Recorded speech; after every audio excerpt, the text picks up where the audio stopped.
Hello guys.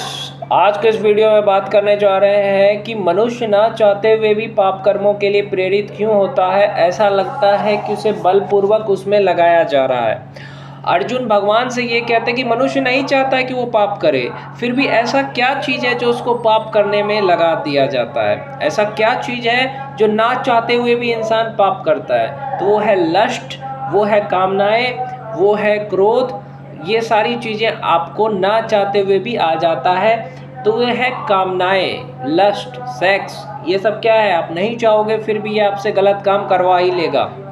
तो भगवान कहते हैं कि उससे हमें कैसे बचना है। तो देखो हे अर्जुन, इसका कारण रजोगुण के संपर्क से उत्पन्न काम है, जो बाद में क्रोध का रूप धारण करता है और जो इस संसार का सर्वभक्षी पापी शत्रु है। भगवान कहते हैं अर्जुन से कि देखो, ये जो है ना काम, ये बहुत बड़ा शत्रु है। बहुत, आपकी कामनाएं कभी खत्म नहीं होगी। आपने किसी से एक्सपेक्टेशन करी, उम्मीदें करी कि ये इंसान मुझे प्यार करेगा, मैं इससे जितना प्यार करता हूँ ये भी मुझे उतना ही करेगा, और उसने आपको उतना प्यार नहीं किया तो आपको क्या होता है, गुस्सा आती है। क्योंकि आपने कामना की, आप माँ बाप से उम्मीद लगाए कि माँ बाप मेरी तारीफ करे, माँ बाप ने नहीं करी तो आपको गुस्सा आएगा। आपने किसी चीज़ की कामना करी कि मुझे ये चीज़ मिल जाए, ये नहीं मिला मुझे गुस्सा आ जाएगा, क्योंकि मैंने कामनाएं करी। जब आपके मन में कामनाएं होगी तो आपको क्रोध आएगा। इस चीज़ को समझो। बहुत सारे लोग दुनिया में जो दुखी है उसका कारण क्या है, कामनाएं।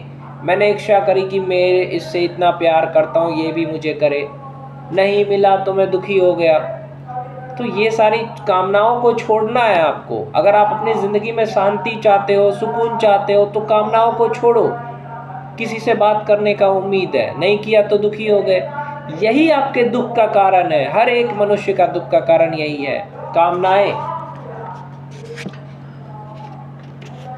जिस प्रकार अग्नि धुएं से, दर्पण धूल से अथवा भ्रूण गर्भाशय से आवृत रहता है, उसी प्रकार जीवात्मा इस काम की विभिन्न मात्राओं से आवृत रहता है। जैसे एक आईना पे धूल लगा है तो उसमें अपना चेहरा नहीं देख पाओगे, उसी तरीके से जब आपके दिमाग में कामनाएं रहेगी तो आप परमात्मा को नहीं देख पाओगे। मन में कामनाएं हैं तो शरीर के, दिल के अंदर जो भगवान है उसको कैसे देखोगे। इस प्रकार ज्ञानमय जीवात्मा की शुद्ध चेतना उसके काम रूपी नित्य शत्रु से ढकी रहते हैं, जो कभी तुष्ट नहीं होता और अग्नि के समान जलता रहता है। दिल आपका जलता रहेगा कामनाओं के कारण। और ये कामनाएं, ये जो काम है, ये जो लस्ट है, कहाँ कहाँ रहता है, इंद्रियां, मन तथा बुद्धि इस काम के निवास स्थान है। इनके द्वारा यह काम जीवात्मा के वास्तविक ज्ञान को ढककर उसे मोहित कर देता है। ये 3 जगह रहता है, इंद्रियां, आँख, कान, मुंह, नाक, त्वचा। इंद्रियों में रहता है, मन में रहता है, बुद्धि में रहता है। जैसे आँख से गलत चीज़ मत देखो, कान से गलत चीज़ मत सुनो, मुंह से गलत चीज़ मत बोलो, किसी का दिल मत दुखाओ। देखो, जब तक इंद्रियों को गलत दिशाओं में नहीं ले जाओगे तब तक नहीं भटकेगा। इसलिए भगवान कहते हैं, हे अर्जुन, प्रारंभ में इंद्रियों को वश में करके इस महान काम का दमन करो। भगवान अर्जुन से कहते हैं कि सबसे पहले अगर तुम्हें किसी को मारना है तो अपने अंदर की कामनाओं को मारो।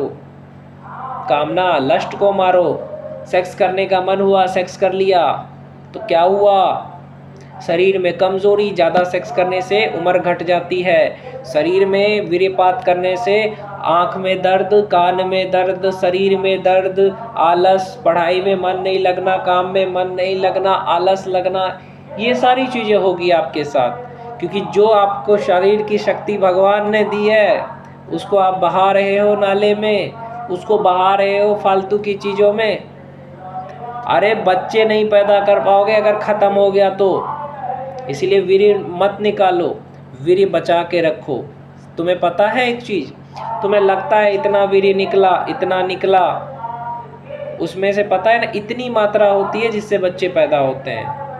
आपने सारा निकाल दिया ना, उसके बाद वीर्य निकलेगा, पानी निकलेगा, लेकिन बच्चे नहीं होंगे, क्योंकि जिससे बच्चे होते हैं वो सारे ख़त्म हो जाते हैं। इसलिए कई लोगों को बच्चे पैदा नहीं होते, क्योंकि उसने सारा निकाल दिया। उसके बाद जो निकलता है ना, देखो उसकी बच्चे पैदा करने वाली पानी की मात्रा बहुत कम होती है, वो ख़त्म हो गया तो फिर पानी भी निकलेगा जाएगा, कुछ नहीं होगा बच्चे, समझे।